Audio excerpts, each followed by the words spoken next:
Now, as some of you probably know, we're on a little bit of a break, and you're probably wondering, where are we? Well, we're actually on Main Island, on my parents' property, which is already set up for travel trailers. They have one here that's kind of their summer getaway place. So we came here because it was an easy place to set up and be, and we needed some downtime. A, to catch up on life, and B, we needed to do a repair on the trailer that we ran into on our way back that we discovered. So the one tire is wearing on the inside only. So there's something a tad bit out of alignment. So I'll show you what that is. The back axle of the trailer is not tracking right. So, as you can see here, or barely, the inside of this tire has worn right down and is right on the actual flat on the rubber. So there's no tread on the inside at all. So when we got back to Victoria, after calling around a little bit, we came back to the original dealer, and they measured the axle and looked at it and said, yes, there is a fault with it, and it needs to be replaced. That was all have to be done under warranty, and that took a little bit longer than they expected or we expected to get the axle shipped up from the States and get here. It took about 6 weeks for them to get it shipped up to us. So it's now sitting in Victoria, and we're going to take the trailer over there in the next couple of days and actually get the rear axle replaced and obviously change the back tire as well. And then we will be good to go again, and we'll be back on the road. Okay, so what are we traveling in? This is a 2019 Freedom Express Maple Leaf Edition. It is a 32O BHDS.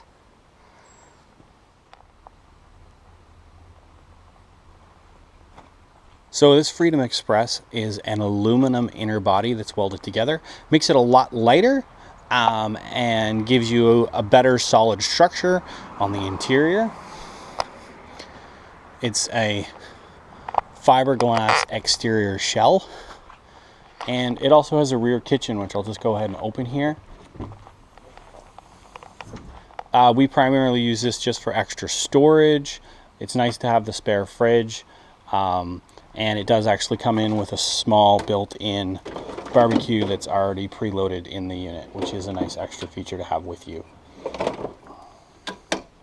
Okay, a couple details on this. It weighs just under 8,000 pounds when it's originally shipped to you. They tell you the tongue weight is about 850 with cargo on, and a maximum GVW of 10.5 pounds. The tongue is actually a tad bit heavier on this one. I reweighed it. We are about 975. Now we've done a few little upgrades to it. It has two 30-pound tanks and two 6-volt batteries on board instead of the stock, which is one battery and two 20-pound tanks. So that's probably part of the change.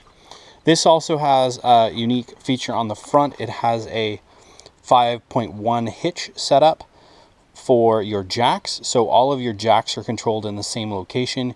You have your tongue jack and individual jacks for front and left and right, and rear left and right.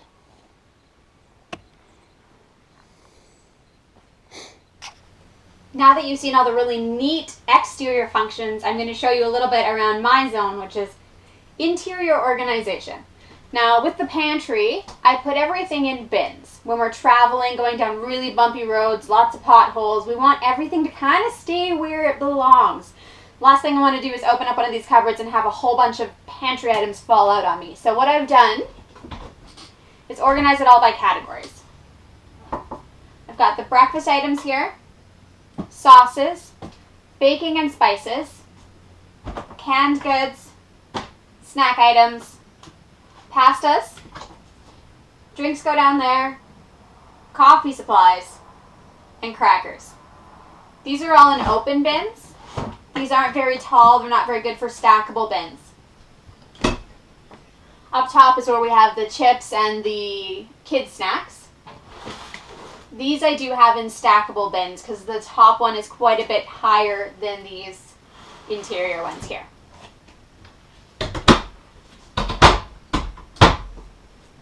I do the same thing inside the fridge. It's a little bare right now.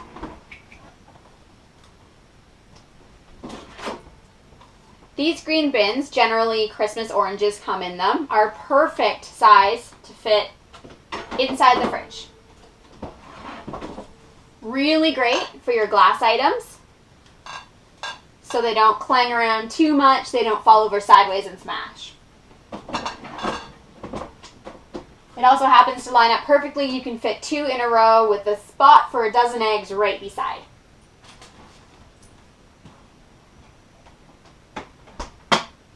Now let's show you some of the drawer organization. It's not just in your fridge and in your pantry that I've organized things. I've gotten little baskets from IKEA that are perfect fit for your utilities drawer, for your spoons and your flippers and your bag twist ties and everything like that. And I've got them organized into little compartments, which helps keep the trailer clean. Even though it's small, it does not make it any cleaner. It gets dirty just as fast as any other house would. So I'll give you a quick peek of what I've done in here. So in here you've got your spots for your flippers, your baking utensils, your larger spoons, can openers, everything like that, and the drawer fits perfectly on top of it. We've got the same thing in the top drawer here. It came with this black insert here. All I've done is add this knife tray, again from IKEA. Everything fits perfectly in there. So here we are in the back bunkhouse slide kids' bedroom. It's got a top bunk up here. Underneath it is actually the exterior kitchen.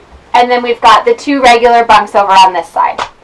Again, with the baskets in here, stackable is best with lids. You can fit a lot more in small spaces than having open baskets. So I'll show you what I've done in here with the kids' toys.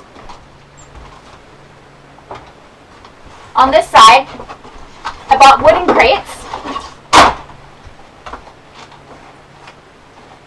and I took a piece of cardboard and I covered it in some thick material just to put a base in these so that the books wouldn't fall through the cracks in the bottom. So each of the kids have their own reading bin full of their books so they can continue fun reading and school reading while we're on the road.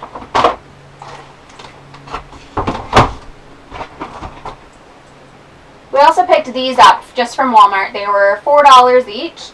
They come with a snap-on lid, so not just, there's an extra layer of protection there. And they stack really well on top of each other. There's a little nook behind the rock wall staircase here, and the bins fit perfectly right in that hole. Our kids also had never had bunk beds before, and they were a little nervous about being up so high. So we just took a piece of plywood, cut it down, rounded the edges, double-sided tape against the wall and underneath here on the bottom edge, and made sort of a guardrail for the kids. On this side here is where the kids sleep most often. Jacob didn't like being up so high, even with the guardrail, and it actually works out better. Laundry baskets fit up there fairly decently, so we can put all the dirty laundry and all the extra blankets and all the extra large stuffies and things like that.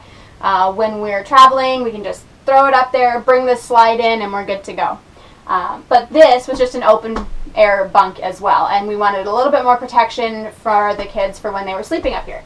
So we just took some L brackets here, here, and here, screwed them in, added this with a piece of plywood, covered it with some foam and some thick material, and made a homemade guardrail. It also had no ladder, and the kids were jumping on and off of it, not so safe, so we made them a nice ladder so they get on and off of it safely. And that's it for interior organization tips for what we do in our trailer. I'm sure you've got tips of your own, so feel free to share those with me. Maybe you saw something that I should be doing that I'm not, and I love organization, so please tell me. We're going to head back outside and do a demonstration on how to hook up our rig to our truck.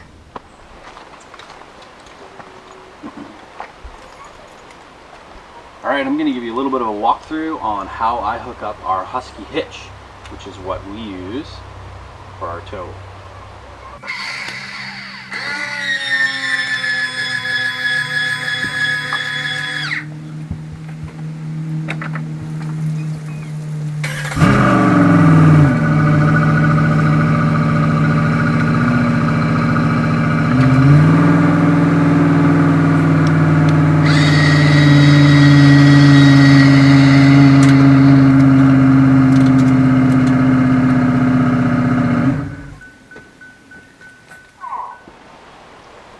after I'm hooked up and locked in, actually use the front jack on the trailer to lift the ball. Not a lot, but you're going to see this hitch just pivot a little tiny bit. That makes it a lot easier to get the bars in.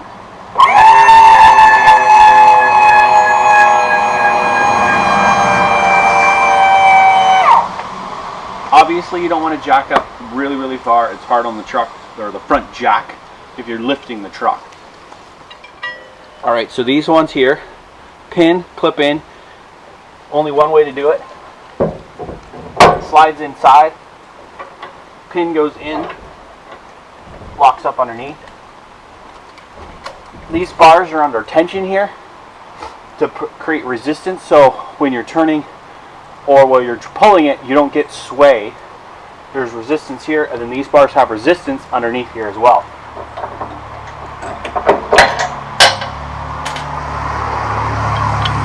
This little tool goes in here, goes into lock hole,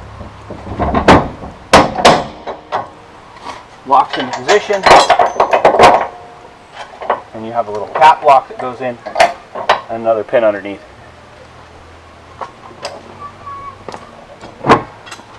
Same thing again on the other side.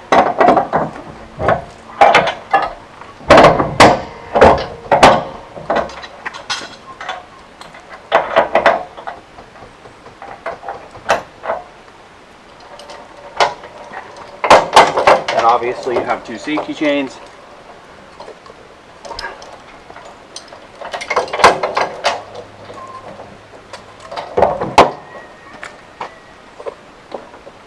And power plug.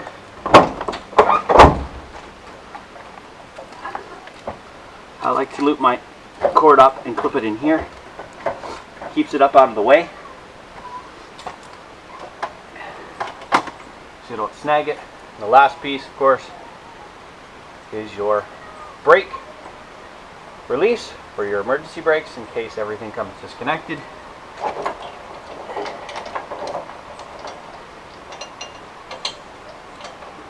It clips up in here and locks off.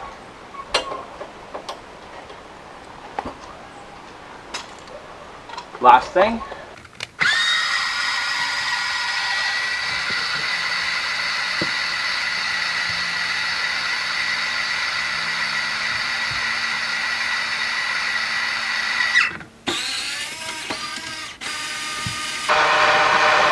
On this trailer, all of our jacks are controlled from the same point at the front here, so I can pull up all of the jacks around the trailer from the same location. Comes in quite handy. A little difficult at times when you're putting the jacks down because you can't see the rear jacks, so you're kind of just doing it by eye.